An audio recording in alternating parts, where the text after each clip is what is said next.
Roy Snyder from Forney, Texas. All right. Fighting Forney Jackrabbit. Excellent. Well, Roy, thanks for sitting in on this little project. Let's start off with a little bit about your background and what drew you into music business and how you first got acquainted with Showco. Well, let's see. Frustrated musician. Tried to play everything, couldn't play anything. So I said, well, what can I do? So I was in school. That's all I ever knew how to do was go to school, so I went to school. And where am I going to go to college after high school? Well, shit, I don't know, UT, why not? So I went to UT, and I majored in radio, television, and film, because I didn't know how to do anything but play with crap, you know. I used to make audio tapes and this, that, and the other at home. So that's what I did. Got into the radio TV program and did that for 4 years, doing this, that, and the other. Come time for graduation, I said, oh shit, now what am I going to do? That's because you either keep going to school or get a job. And the war was going on, the Vietnam War and all that was going on. So that was ending, by the way, in college days. But so, like I said, I got into the radio, television, and film stuff. And once I graduated, I said, well, I went to concerts a lot, and there was this company named Showco in Dallas. And I said, well, I really want to get in a recording studio. I can't play, but I can be an engineer maybe. So, but maybe if I go to work for this company, I can work my way around into a studio. And if that doesn't work out, yeah, I still got this radio stuff to do. So I was literally just graduating.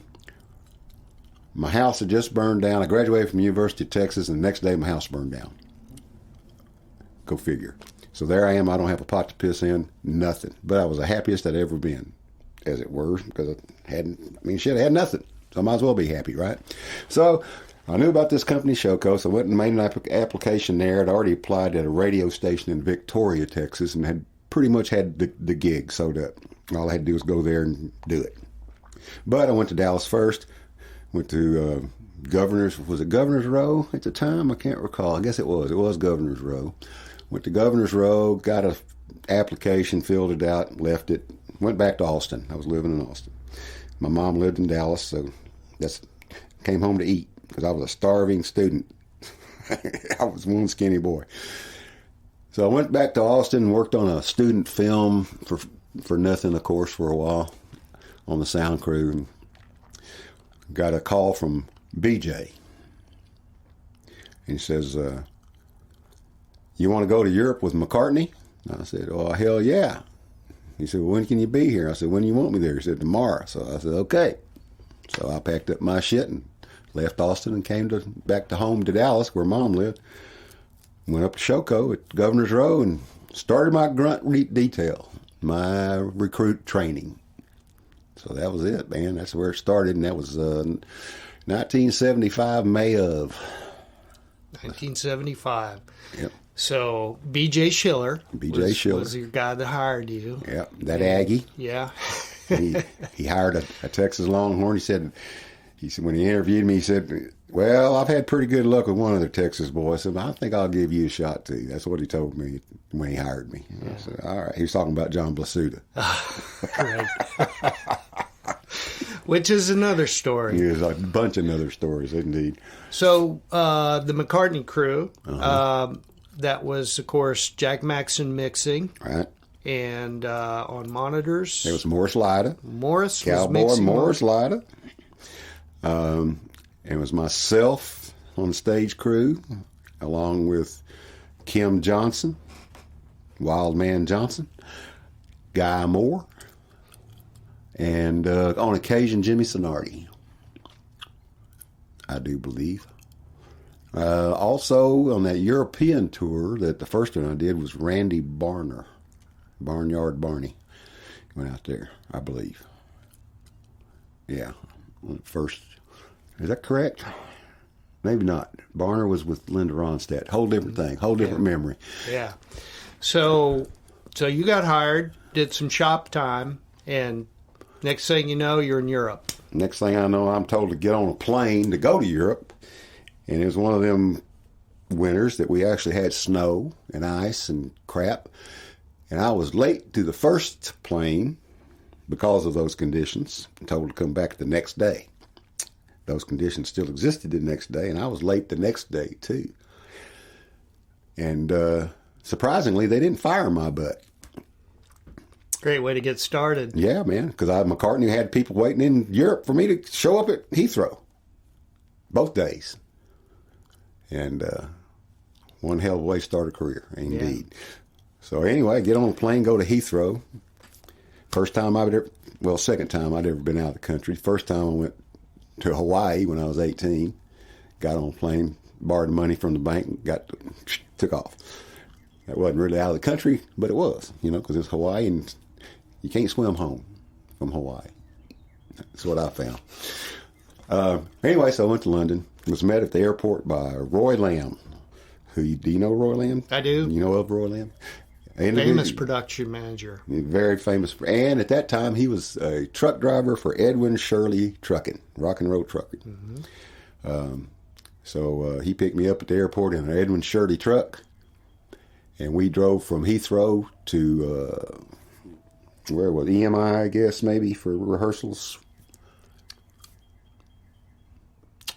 Someplace. Some films, one of the film studios out there. Anyway, one of them, can't remember. I've slept twice. So, anyway, rode in through the city of London, listening to the Eagles in an Edwin Shirley truck, and I said, son of a bitch, I'm on my way to meet Paul McCartney, the Beatles. I've made it. Son of a gun. What's going to happen now? And I guess the rest is history, sort of. So, my experience, and pretty much everybody that I know that's worked with Paul McCartney and his organization has nothing but great things to say about him. So this was early on, before a lot of the things that really bought in loyalty, where the drug busts and things like that occurred. But even back then, how did they treat you? They treated me like I was family, man. I was a Texas boy, and they just called me Roy Boy. He gave me my nickname, Paul did. I've been going by Roy Boy ever since. And gave me his home phone number, which I had for many years until I lost my address book one day, left it on top of I had a 69 Nova, which you may or may not remember, back in the day at Motor Street, or at the Governor's Road, not Motor Street. Anyway, I had a 69 Nova, and it was a James Taylor tour folder. Those leather binders they used to give us on occasion, all the Peter Asher itineraries and whatnot were really nice. They're always really nicely bound or something, or Toto and all those guys. Anyway, I had that on top of my car, and one day, and who knows, stoned, whatever, what do I know, tired, we rode hard and put up wet on a regular basis around there, so probably didn't have all the facilities there. Took off with that thing on top of my car, and all those numbers I had from those years are history. Somebody's good fortune found that book. I don't know. But yeah, I could call him, and he would actually answer the phone, but he would answer as his butler or something, or housekeeper, somebody other than himself, until you addressed yourself, and he'd say, "Oh, Roy Boy, how you doing, buddy?" Yeah. So that was very cool. I thought I was somebody back then, So how long were you on the McCartney tour? I did Europe. I did Wings Over Europe. I did Wings Over America. I did, it wasn't part of that tour, but it was the Honeysuckle Rose movie years later. Not Honeysuckle Rose, sorry. Give My Regards to Broad Street. The McCartney Day in the Life movie, basically, is what that one was. We did various setups. I did ballroom dancing setup and silly love song setup. Funk did a couple other things, and he had some. I guess he might have been out on tour with you or something with Clapton at that time. I really don't know, but I took his place for those two setups, and I was there for a month, I guess. Worked with him, Ringo, Dave Edmunds, and just all-star bands, of course. Louis B. Johnson and all those guys were in part of all that project. So during that McCartney tour, something happened on an airplane. That's a great story. Tell us. We were going into Zagreb, what was then Zagreb, Yugoslavia, and I don't know what it is now. It's something else. But we were going in there to do a show, and as we're approaching the airport, unannounced, the airplane takes a nosedive, and I'm not talking about gradual either. I'm talking about a nosedive. The stewardess was coming. I remember this just like it's happening right now. The stewardess was coming up the aisle with her drink cart, asking people if they wanted stuff, and the one in the first class was doing likewise. Notice we were in the back of the plane, where we should be. Anyway, all of a sudden, this thing's taking at least a 45-degree nosedive, maybe steeper, and you hear the girl that's waiting on us in the back, she's holding on the cart so it doesn't fly down the plane, but in the front, you hear the one that wasn't being held on, it crashes. You hear it crash. And I'm saying, oh my God, I'm fixing to die in a plane crash like Buddy Holly. I'm on another Texas boy. This one's with the Beatles, one of the Beatles. Jesus Christ, and your whole life just, of course, mine was a short life at that time. Flashes before your eyes, and I can see all these headlines and whatnot. And then at the last minute, as seemingly as it were, we pull out of that dive, climb, circle around a little bit, and then the pilot comes on and basically says that we had to make an avoidance maneuver, and we landed and went on about our business. But that was one interesting little plane flight. No kidding. That descent was definitely a memorable one. Yeah. And then after that, in that same city, we played. Where we played was a hockey arena. Of course, we laid down the material on the ice so we wouldn't screw up the ice. We did a lot of work back in them days. Set up the stage, the whole 9 yards. Went in, did the show, and McCartney sang yesterday. When he sang yesterday, the crowd sang it so loudly, he was so impressed that he sang it again. And to my knowledge, I don't know if that's ever been done before or since. But it was an experience. That's a good one. It was a good one. Yeah. So that carried you 75 through 76, 77 maybe? Through 70. 76 was Wings Over America. So that was definitely through the end of 76, I guess, in that time frame. About that, yeah.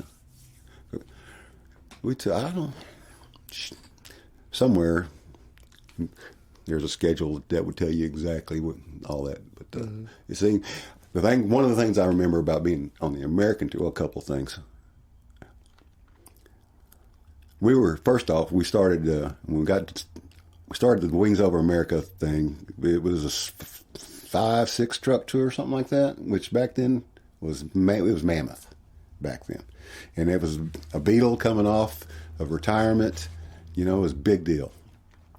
And so we went into Madison Square Garden early on with that thing. And if you've been to Madison Square, and you know how a well-oiled machine can go into the Madison Square Garden and come out a rusty bucket.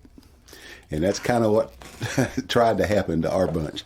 We went in there. You had Morris Lyda. Anyone that knows Morris Lyda knows that man can motivate an individual. And so he had a crew of young gung-ho boys. He had an ex-Vietnam helicopter mechanic and Mr. Johnson. You had me, who was a football guy down here who'd tell me to run through the wall, and that's what I'd do.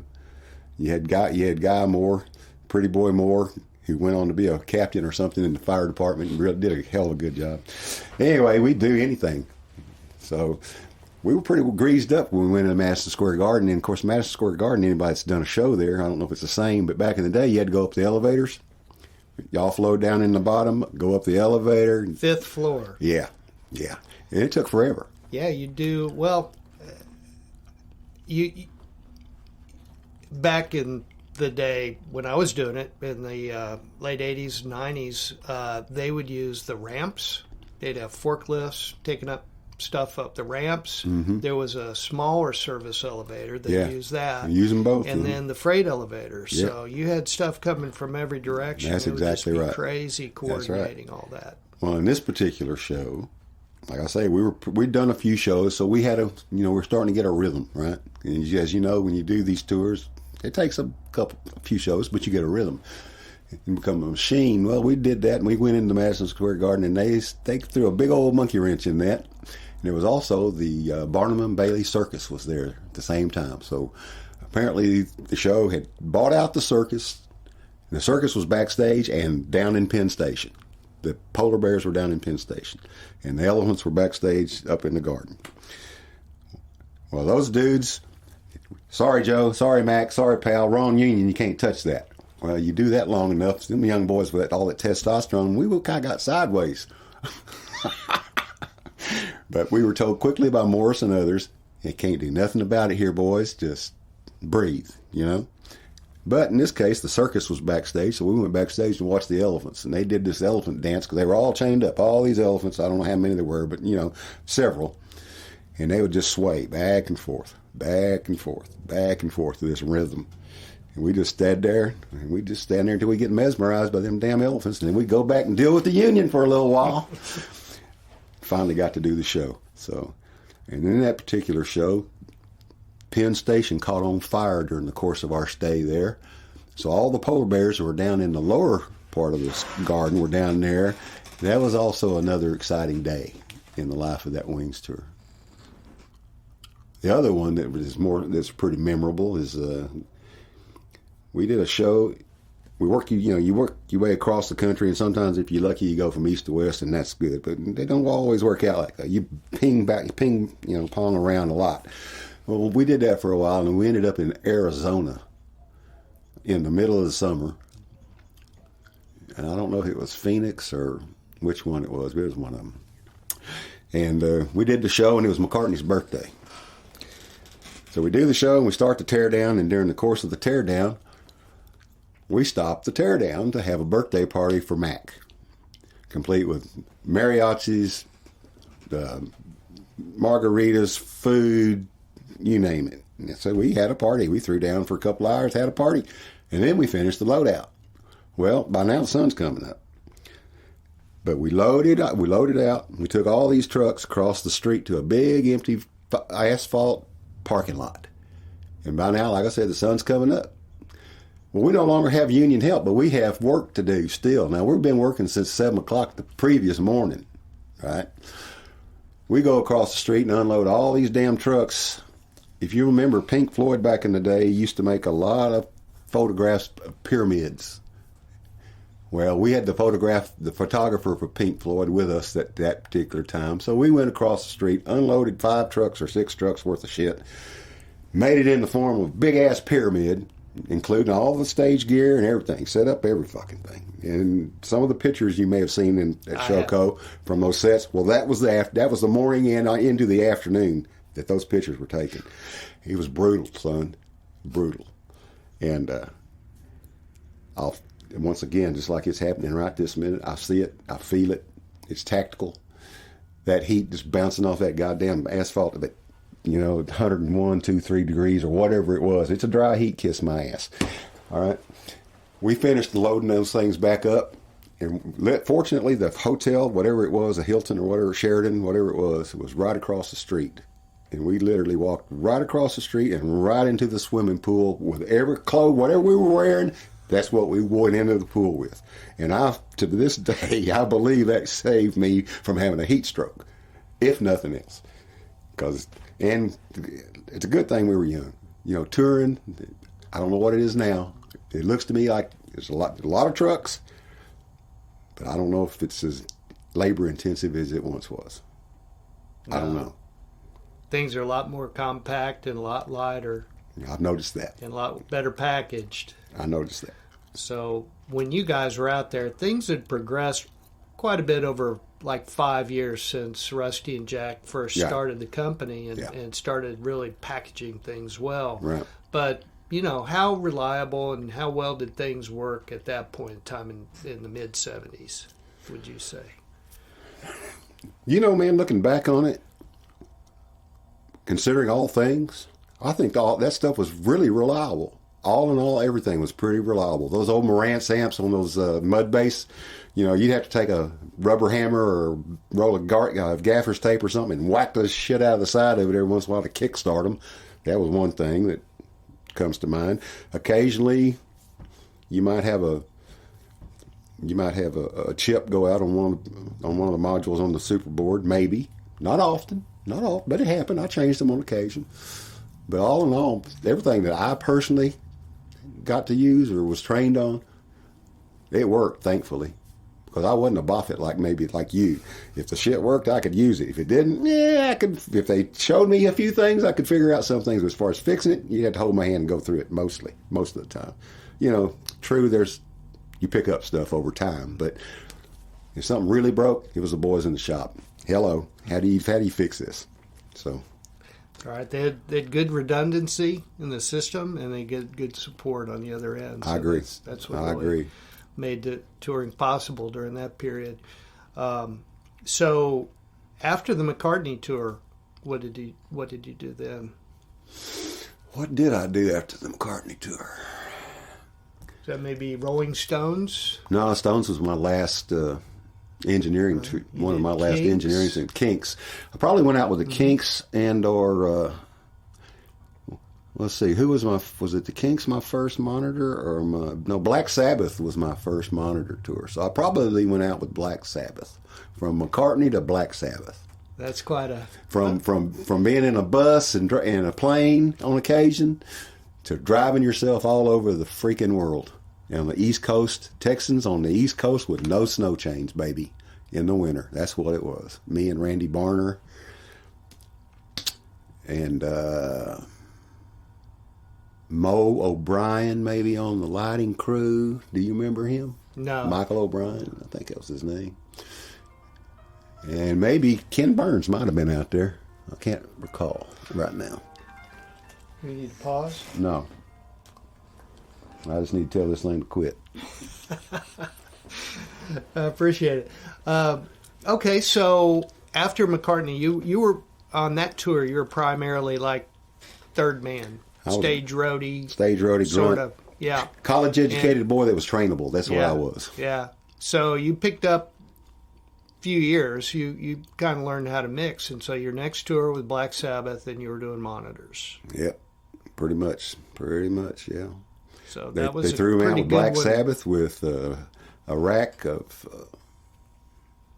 yellow mixers, no EQ module or solo module, no real EQ, just the high and low on the yellow mixers, pretty much. And there was outboard EQ on the monitor outputs. Yeah, that was a ton of fun. And I was set up pretty much on stage with the band, pretty much. Tony. Is Iola? Is that his name? Iommi. Yeah, I was right there in front of his stacks. And you remember those side fields we had back in the day? Those three or four piece components, those stackable things that it was a hurler and maybe some kind of lens throw horn and super high of some kind, stackable. Well, yeah, I was right there next to that too. So I had that was before earplugs. That were anything standard for us at all. Here we go. Take some cotton, take some cigarette butts, put them cigarette butts in my ears, and learn how to mix on stage with Black Sabbath. Hello. And then I went from that to the Kinks. Kinks were you're mixing front of house though? No, not yet. Nope, still monitoring. No, I'm monitoring. Okay. I'm monitoring for quite a while but Kinks was my first front of house gig as well. It was my first train. BJ said, "This is your train. You get to drive it." And I said, "Okay." I was supposed to go out with James Taylor. I was Buford's boy back in at that time, learning from Buford, and we were doing James Taylor. One of them. I don't know which. Fortunately, I got to go out with Maxon and Buford a lot, and I learned a lot. Yeah. And because of that, some people considered me a pretty good sound man back in the day. So we'll see. But we were about to go out. We were at McFarland doing rehearsals with JT. I think it was Flag or one of them. I don't forget. One of them. Well, I was out with several of them. And BJ calls me and tells me I'm going to go out and do the Kinks. So I can't do James Taylor. And JT told me I could take I had a white German Shepherd dog during that time frame. He told me I could take my dog with me on tour. And I said, man, I was ready, But anyway, I went out with the Kinks instead. And that was an interesting story, too. The first meeting of Ray Davies and the Davies brothers. I heard they could be volatile. Oh, you think? Oh, man. It's a ton of fun, though. You learn how to be Oh, I don't know. You learn how to handle stressful situations and situations like that. I came from, I think it was Barner and me doing Black Sabbath, and then I went from Black Sabbath to the Kinks, and it was Uncle Walt Irwin. Remember Walter Irwin? He might have been before your time. He was Leonard Skinner's engineer. He went down in the crash with Peden and Donnie and those guys. I think he did. I'm sure he did. Anyway, Uncle Walt was a front of house guy, and I came from Black Sabbath into the Kinks. So he was already there with the gear. He had everything set up, and I walked in just before sound check, and the band hadn't met the band or anything. The band walks on stage, and Ray takes his acoustic and hits an open E chord, just an E chord. And that 150 cycles or 100 to 160 cycles just took off. He looks over at me. He says, "Get it right." What did he say? "Get it right, you fucking cunt." That was the very first thing he ever said to me. "Get it right, you fucking cunt." Okay. We got along great after that. We really did. Now, Dave, it depends on what night it was with Dave. But, of course, he kept wool, what do you call it? Cotton wool in his ears. Cotton balls. And he kept saying, turn it up. I kept saying, take that shit out of your ears, man. we had a loving relationship, Dave and I did. So much that one time, years later, after I was a front of the house man, I went for monitors with them for several tours, several years, with Buford doing the fronts. And then when Buford left, I did their fronts. So, yeah, I did a lot of Kinks. So was that, you were mixing on the Superboard then? Oh, yeah. Superboard was it. That was my entry into the world of out front mixing. And it was heavy as hell, but dependable as hell. Mm-hmm. It took a good 4 men to lift that damn thing. Don't get the power supply side. So, but if you had to, pick it up and go with it. Yeah, it was a Superboard that, as you know, was as big as a small car and heavy as one.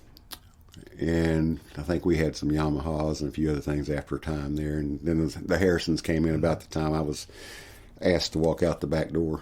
So I used the Harrison on the Kinks when I was contracted to go back and do the Kinks after they punched Funk out. Yeah, that's another story. Yeah, that's another story where they punched out Funk. That was when that was Dave that did that, actually. Yeah. Well, when they weren't beating on each other, they had to pick on a sound. Exactly. Between the crews, if the brothers were getting along, everybody watch out. But if they were fighting, hey, baby, you're cool. Because they ain't going to hit you, they're going to hit each other. And I was I was doing monitors for the Kinks at the DAR in Washington, Daughters of the American Revolution. Believe it, we had Kinks in there several times. But they just self-destructed right there on stage one night. I mean, Ray was downstage singing, and Mick Avery, the drummer at the time, the original drummer of the Kinks, was in the background doing his drumming. And him and Dave got into a little something, and they were exchanging words, and next thing you know, they're exchanging drumsticks flying, and next thing you know, Mick walks off the stage. Ray's still downstage playing the song now on his acoustic guitar. John the Baptist is over there on the organs trying to stay awake, and Mick has already left, and Dave gets up on the drum riser and just kicks everything off the drum riser. All the stands, all the mics, all the instruments, every fucking thing was in. And you talking about noise? Obviously nothing that got muted. My God. Yeah, I thought it sounded like the end of the world right then and there, And Ray turns around and looks, and hell, but this time everybody's left the stage except him. And he says, well, good night. Walks right off the stage. That was a memorable evening as well. People probably just thought it was part of the show. I think so, man. I think so. Ray did come back out and did Celluloid Heroes or something for a solo or for an encore and left. So great. What about Van Halen? Was that Van Halen segue into that?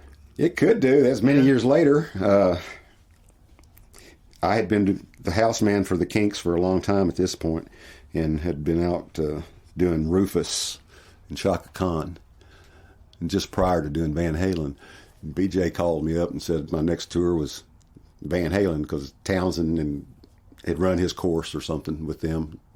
And all I knew about Van Halen at that time was that Townsend had been out there with them. There was a lot of partying going on.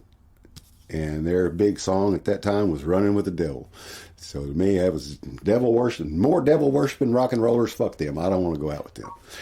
And BJ says, no, you're going to do this. You'll be all right. And I was like, all right, I'll go with it. Anyway, I went out there and lights was the big deal. Sound was big for them, but lights, Pete Angelus was the lighting designer for them, and he was Dave's buddy. And Dave seemingly ran the show on the production side, but the brothers really ran the musical side, Alex and Eddie. So anyway, I go there and I have to relearn how to mix out front, but this is a different kind of band, man. The Kinks are one thing in their loudness, small venues. Van Halen, whole different animal, volume-wise. So that was my initiation, I guess, to being out front. I got a briefcase that looks just like that, with the same stuff on it. A lot of it, never mind. Anyway, so that was my introduction to loud volume being out front. Who was being doing monitors? The monitors then was Johnny Roberts was doing monitors, and Blake was doing drum monitors for Alex. Blake Dewberry. And we had, was it Jim Beck out there as our road guy, as our stage guy at that time? Jim was great, by the way. If you've ever heard any stories about Jim. Quiet, unassuming, did his job, dependable. That's what I remember about Jim Beck. Good guy. Anyway, where was I? Learning how to mix Van Halen. We did rehearsals, and it was like I had, what did I have? I had one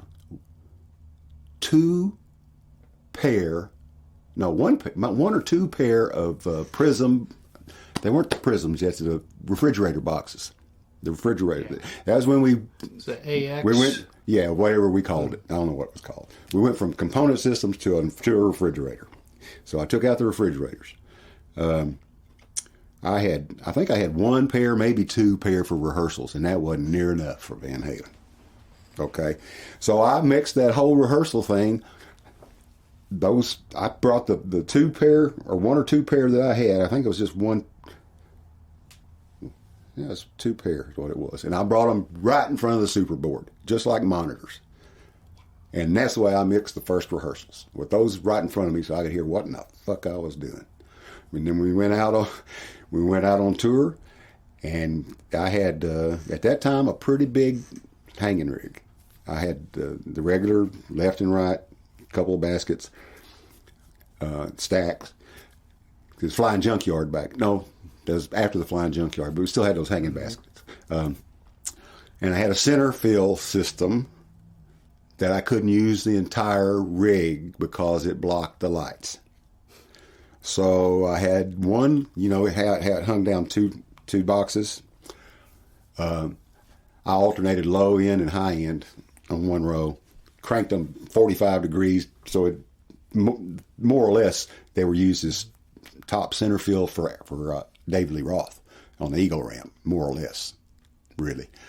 They did do some center fill, but they were for that too. Anyway, I learned how to do that. It was a learning curve to make that sound good, but we were consistently. We had a good sound. I think we had a good sound. I was told we had a good sound by people I trusted. And I trusted my ears. You have to, don't you? And I figured if I was happy, somebody else was too. And I wasn't wrong. So I did them, and that was the Fair Warning tour, whatever year that was, 80, 81, something like that. And we toured everywhere till the next album came out. And that was 83, I guess, Diver Down. And in the meantime, I was doing the Stones. Maxon was doing the Stones. I was doing Van Halen. And when Van Halen was over, Stones were still doing their thing or took another leg, and Maxon wanted to get off or had something else going on. So he took me and trained me to take his place. So I took his place with the Stones. I literally got off the bus, Doug, and this is no bullshit. I literally got off the Van Halen bus in the parking lot of the Cotton Bowl on Halloween that year, and the Stones had 2 shows in the Cotton Bowl that day and the following day. 79? That was 79 or 80. Yeah. One of those years. Whatever. It was a Tattoo You tour, whatever year that was. And Maxon, I literally got off the bus. I walked in the Cotton Bowl, put my shit on the Stones bus. You know how you do. If people out there don't know about this, that's what you do. You get off one, you get on another one in the middle of the stream sometimes. So that's what we did. Went into the place. I don't even think we did a sound check. I just think we did a show because it was a show day, and we had multiple. Had what? ZZ Top, the Thunderbirds, and Stones. I believe that's what it was. The Cotton Bowl. At the Cotton Bowl, and it rained. God damn. Before the Stones came on, it rained. The sky just opened up and it pissed down like you wouldn't believe. And so, but the show went on. And apparently the tarps on the ground covered up the drains on the ground. Therefore, we had a swimming pool on the floor in the floor of the Cotton Bowl. And a rock and roll show going on. We had power down there. We had all the multi-snakes down there. You know how it is. Yeah. We had the whole goddamn floor was full of people. There was nowhere to go. Couldn't do. If anything went down, it went down. We're taking bets. Who's going to die now? Who's the first one going to get electrocuted? Which one of them boys up here playing without wireless amplifier, without wireless rigs are going to get shocked? Well, fortunately, they had wireless rigs, most of them back then. Worried about the audience. Well, you know, that too. But at that time, my main concern was them boys on stage, all that shit making noise to keep making noise, and let's get through this. Well, we did. And we had a good show, if I recall. Everybody had a hell of a good time, wet or not. All right, so we did that. That was my first show with the Stones. The next day I go in and I do the show. Maxon was there. I did the mix, but he didn't do anything the first day. The next day he wasn't even there. And I go in, of course, and I remember the swimming pool that we have on the floor of the Cotton Bowl? Well, there's snakes and the stuff down there in that swimming pool. The ground is now drained. All the tarps have been pulled away from the drains. Everything's drained off. But, of course, there's moisture in them snakes. We get through the first couple of sets, the first couple of shows, without any real problems, which was amazing. I mean, whoever, I can't recall the individual that did the weatherproofing. I don't know if it was me or somebody else. I probably would have remembered if I did it. But they did a good job, whoever did it. So for those 2 shows, we didn't have any line problems that were noticeable, at least. But come time, of course, for the Stones, I had line problems, brother. Buzzes here and there and everywhere. You know what I'm saying? Oh, son of a bitch, you know. And I can just hear Buford or somebody else, some expletives that they would be using, you know, Harold Jones' dog. That's an inside joke for anybody that ever heard Buford go off about somebody's dog. Anyway, so we got buzzes and stuff going, and I call up to the stage and tell them, hey, man, we got some shit going on here. We don't have, at that time, we don't have enough channels really to, wouldn't have made any difference because it's making so much damn noise through the PA, right? Grounding problems. So the motorcycle boys that were there, go figure, for the Stones, they just did a parting of the Red Sea situation, walked right through the crowd, opened up the crowd, pulled the old snake with our people down there, pulled out the old snake, ran a new snake, hooked everything up, put covering back over it, line check, let's do the show. It was a great day. And Good one. That was my beginning with the Stones. And then we did the rest of America and went to Europe and did that and came back. My first rehearsal, it was one before we did Madison Square Garden, I guess it was. Back at the Garden. They wanted to do a rehearsal or something, but Jesus Christ, we're sitting there with the equipment set up forever, Doug. I mean, it's 11 o'clock at night by now. We started in the afternoon. We're going to do these rehearsals in the afternoon. It's 11 o'clock. We ain't done it yet. And then somebody comes and says, Mick wants to know if you got anything to smoke. So I rolled him up a couple of dubs and gave it to him. 15, 20 minutes later, we're doing some rehearsals. If you'd known that's all he wanted, you could have done that hours ago. Jesus Christ, we're in New York. For God's sakes, that shit's everywhere. Oh, Lord. Yeah. those are some good memories. What else you got, cowboy? Man. So that carries us out to about 81 or so. And you did did you do Who tours or I did a lot Zeppelin? of Who. I did all those things, but I was mostly crew member for them as, just extra grunt labor and troubleshooter or whatever was necessary, I did a lot of the Who tours, did a lot of the outdoor tours that we did, like volunteer jams and all that kind of stuff that we did back in the day in Florida and all those. Zeppelin, I was just extra crew for a lot of Zeppelin shows, One show we did at the Kingdome that no longer exists in Seattle. I got a story about the Kingdome with the Wings tour. I'll tell you that one too in a second. But we were there with Zeppelin, and my duty was during the show was to keep an eye on the amps, check the amps, Which you remember we'd go from left stage right at will, no problem ever. Just check your stuff. You had all the credentials and everything. It was never a problem. It was in Seattle. I checked stage left and was on the way to stage right, behind all the blackout curtains and stuff. And this big individual was part of the Led Zeppelin security team. And he said, "You ain't going nowhere, boss."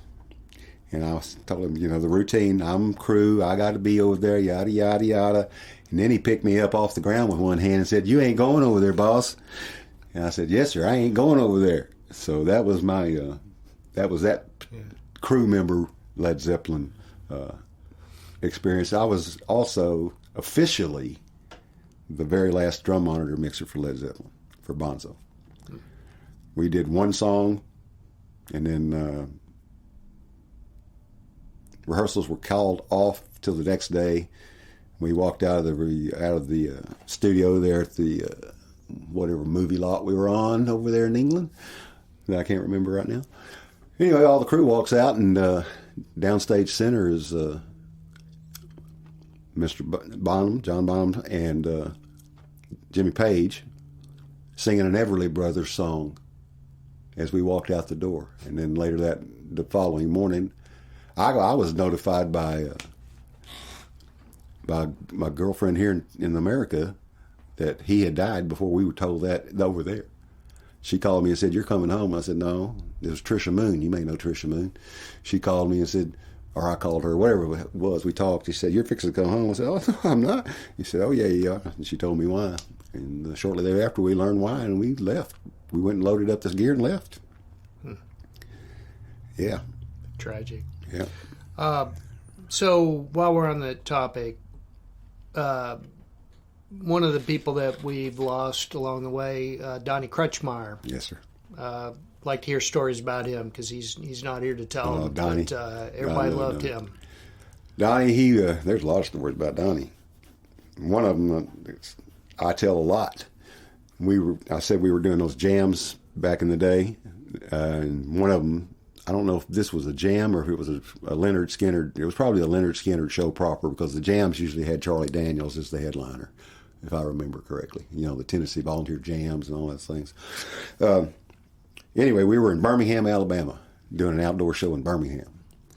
And the mayor, or I guess it must have been the mayor, somebody of authority in that city, the highest authority in that city, whoever the hell that is or was at the time, said, "This show is over at midnight. No ifs, ands, or buts." And he wasn't wrong. They're in the middle of Freebird, because that was the big hit during that time frame, right? That might have been their encore song, actually.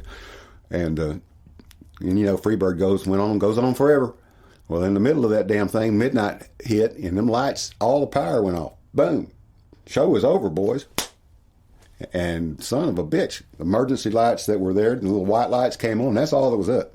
That crowd went ape shit, Doug. I want you to know it went ape shit. Now, Donnie is mixing monitors.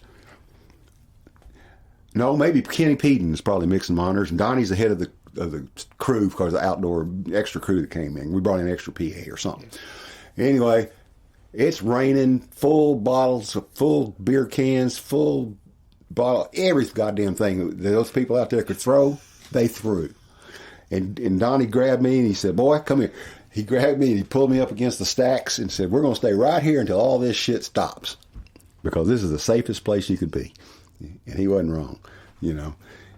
About that little while, you know, all that shit just rained down for quite some time until the band, Skinnerd, came out there with no electricity, with the exception of the emergency light, so you could see it was them. And they came out there and acoustically told that crowd to cut that shit out and go the fuck home. We'll be back, but this is it tonight. And they did. They complied and everybody left. And we cleaned up the goddamn stage, tore that shit down, and got the hell out of there. That was one Donnie story. You know, he was, Donnie was great, man, that dude. Of course, there's those stories of substance abuse that we may or may not talk about, that we did some crazy shit there too on occasion. But we'll probably leave that off. Yeah, the absolutely. But no, Donnie was a working machine. He had, like you say, everybody liked him. He knew his shit. He was cool under pressure. Yeah, he was diplomatic when others might not be. That was my experience with DK. I don't think he ever got cross with me that I can recall. And I was one of his tenants. I lived in his duplex for a while. So, yeah. Yeah. Well, thanks for that. So you also toured with Linda Ronstadt? Yeah, many times. What were you doing with that? That was that Buford mixing? That would be Buford mixing most. Let's see, Buford mixed most of those. That's right. Did he? Or did Maxon mix any of those? It was either Buford or Maxon. Probably Buford. I'm pretty sure it was Buford because I did Europe with him a couple of times. Did America with him a couple of times. Have photos of him doing Afrin on the train. You know about Buford's addiction to Afrin. We all had bad noses back in the day. That was. It alleviated some of the symptoms. I got photographs of Linda in her retainer when she's asleep on the train and that kind of thing. She was awesome. I was her popcorn roadie, and I was her assistant stage manager with Lonnie. Lonnie McKenzie was her stage manager on the Canciones. This was after Showco for me. And I was hired by Lonnie to be his assistant production manager out there when he took the Mexican show on the road. Because I had a full mariachi orchestra, the National Orchestra from Mexico, and they were excellent, I might say. Had Chris Kudna, I guess, was doing the house. 2K. And who was doing monitors? I can't remember who was doing. I should remember who's doing monitors. Forgive me, whoever was doing monitors. I was busy.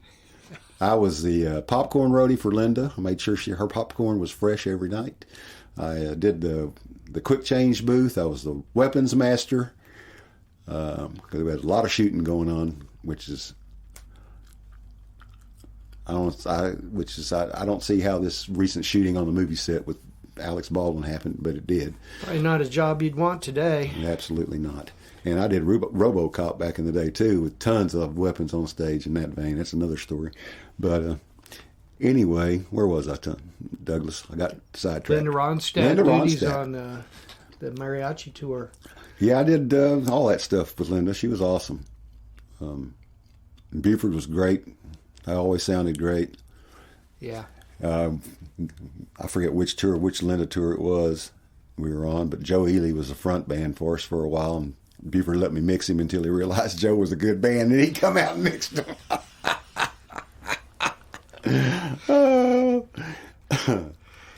Well, he's looking for the next gig, you know? Yeah. Well, that does cover a lot of the highlights. So what about some of the festivals that you worked? You were involved with several big ones, US Festival. Yeah, I did US Festival a couple times, Cal Jam. Who was I doing then? Any highlights from those? Well, I went out. I did the Cal Jam with, who did I do that with? Bob Welch and Brothers Johnson. Did monitors for them. Brothers Johnson was one of the bands that was out with Rufus when I was doing Rufus, the engineer for them. So they asked me if I did monitors for them at the Cal Jam. So I said, sure. And so I did it for them and whoever else I said. the Kinks, I guess. What else? The US Festival, that was Van Halen. That was the $1 Million Payday. I guess I did a couple of US festivals, actually. One was just doing monitors for whoever was there. And those things are marathon days, or marathon weeks, actually, because delay towers and everything else involved. And that was a large Clare Brothers Showco. Yes, yeah. Nobody had on enough PA on their own to do that show. Right? That's right, exactly right. I think we did, Claire did the fronts and we did the delays or something on that. And I took my own board in for the Van Halen part of the US Festival. And I used a Clare Brothers board when I mixed Emmylou Harris because their guy had to do monitors and he asked me if I could mix her. So, just that kind of stuff. Long hours, a lot of camaraderie that was necessary to get through all those hours. The shows that you worked the stage. If you worked the stage, you worked because set changes were many and rapid. And there wasn't a lot of multiple setups back in the day. There were some. The record conventions, those were a ton of fun and action packed. And the DK was front and center, making sure shit happened in those things. All the CBS record conventions, we did them all over in L.A., Dallas, New York, probably several other places I can't recall. Because, like I said, I slept once or twice since then. Those were just, like I say, fast and furious. Every act came up. Sometimes you were lucky enough to have a sound check. Sometimes you weren't. But you were damn sure supposed to get it right. And we did. So it was a ton of fun. Sleep deprived to the max. And a ton of cocaine abuse, no doubt about it. So those are the things I remember about that. Yeah. Well, those are some great stories, Roy. And you were there for a good period of time at Showco. Like, came in the 70s where they'd gotten really established and had really kind of dialed in on tour sound. And through some of the greatest acts in their prime. I agree. Got to mix front of house for some awesome bands. I did. But you know what? As good as house mixing is, the best shot is the monitor guy because you're the most important guy in the whole place. But the band wants the house to sound good, and don't get me wrong. But if you're happy with that monitor guy, but fortunately for me, I was lucky enough to they were happy with me in both places. I got lucky. I had good teachers. And the talent on the stages that I got to work with, 9 times out of 10, was pretty damn good. So if it came off that stage good, it's hard to fuck it up. It can be done, but it's hard to do. It's hard if the source isn't good. Not much you can do with it, right? No, I used to say you can only polish a turd so much before it starts to stink, boys. Well, that may be a good way to finish this. You got anything else? One more little thing about the Kingdom. I said I had a little story about Wings. Now, keep in mind, this is my first major tour. My first tour. My first show was a Willie show in Denton. I came in, they hired me. I came in to get ready to go do Willie. I'm going to do McCartney. They had a show in Denton, and I was part of the crew to take the gear there and set it up and tear it down. And see Uncle Willie. I guess they wanted me to stay. This is we're going to coax you a little bit and then give you McCartney, and then we're going to throw you to the wolves and see how you do. So, but anyway, we're doing McCartney. We've gone from the East Coast. Now we're getting close to the end of the tour. We're on the West Coast. We're in Seattle, doing the Kingdom. Couple days. And of course, it's sold out. You know it is. We do the setup. We do the sound check, and they say, the normal routine after this, you go eat, you get a beer or whatever, you burn one, whatever you do, and you get ready for the show. Well, we did that. The Kingdom was a massive concrete structure, for those that don't know that, but it was. And it was an echo chamber because it was a massive concrete structure. All right. We've got all the PA that we can put in that fucking thing to make it sound pretty good. And it did sound pretty good. Maxon was great. No doubt about it. Maxon was great. All right, so anyway, we do the sound check. We go backstage and we eat. It's me, Kim Johnson, Guy Moore, in this particular little triad. And we're the rookies on this tour. So we get a little bite to eat. We grab a beer, and if I don't know if you recall the Kingdom. Did you ever do a show there? No. All right. Well, that massive concrete structure had an exterior ramp that went around it. Okay, so you go around the building on this ramp to find your designated seat area. Right. So we're going around this ramp, and out they've got the out in the parking lot. That's where all the people are gathered to be in a queue to get into the building once we open the gates, which would have been an hour or so, I guess, from that time frame. Well, keep in mind, 3 young guys, 3 young long-haired boys are running around this thing holding a beer, and we get up to the top there where we were going to look out over the crowd, and the crowd thinks we're part of the band, so they're getting excited.